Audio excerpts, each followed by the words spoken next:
안녕하세요. 자, 이 시간에는 제 7편 노동 취업 후반부 부분을 보겠습니다. 자, 모라토리엄 증후군. 여러분들 이 모라토리엄이란 말 자체는 원래는 경제 용어입니다.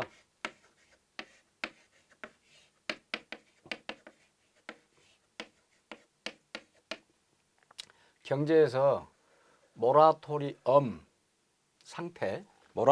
상태라고 하면 어떤 의미냐면 개인이나 뭐 회사나 개인이나 국가나 간에 채무를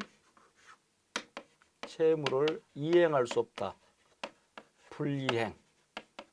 이런 뜻입니다. 원래는. 채무 불이행. 기왕에 이제 경제 용어에 나왔기 때문에 모라토리움을 선언한다. 간혹 여러분들 국가적인 차원에서 과거에 아르헨티나, 뭐 브라질도 그랬을 겁니다. 또 그리스 이런 나라들이 모라토리움을 선언했어요. 다시 말하면 다른 나라에 빚을 지고 있는데 그 빚을 갚을 수가 없어. 그럴 때는 모라토리움을 선언합니다.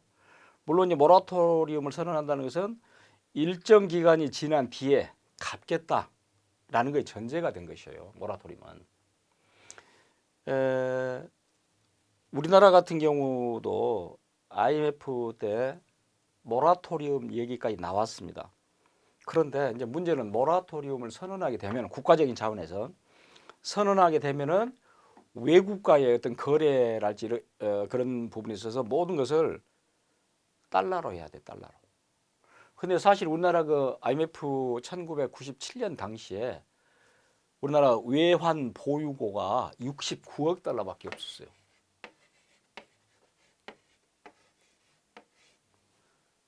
근데 문제는 69억 달러도 그 96년에 여기서 30억 달러가 빠져나갔습니다.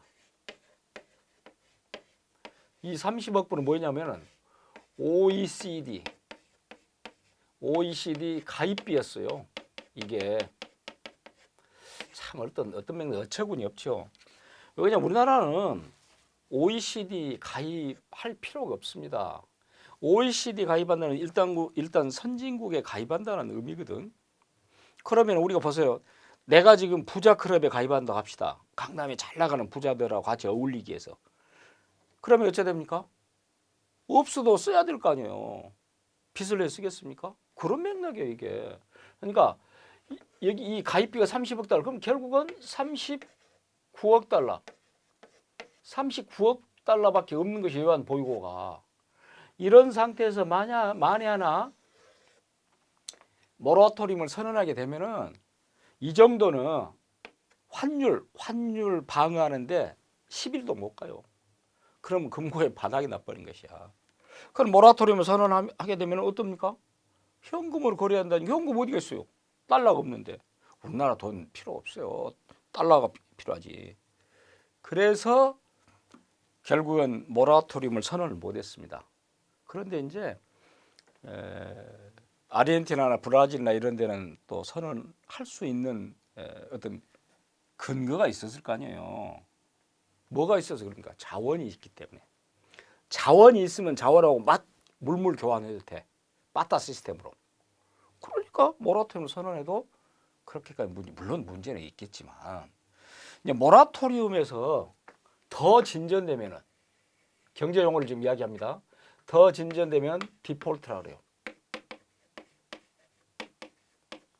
디폴트는 아예 우리식으로 말하면 파산입니다. 이제 디폴트로 갔다면 끝난 것이지. 자, 이래서 모라토리움이라는 용어와 디폴트라는 용어는 경제 용어입니다.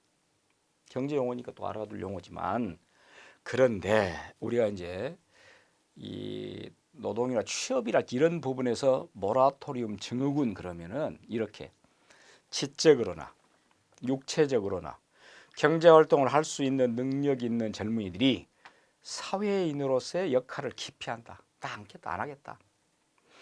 이제 왜 그러냐면은 말 그대로 어떤 책임, 의무 하기 싫어. 나 안 할래. 나 그냥 편하게 살래. 히키코모리족이라고 있죠. 여러분들 그 은둔족이다 그러잖아요. 특히 일본에서 나온 것이죠. 대인 기피증이라 그러려고 다락방에 살잖아요.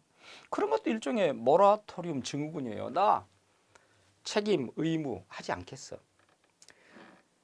여러분들 명절에 친인척이 모여서 어떤 대화를 할 때 젊은 사람, 뭐 젊은 예를 들어서 동생이랄지 조카랄지 이런 사람들에게 꼭 하지 말아야 할 용어가 두 가지가 있답니다.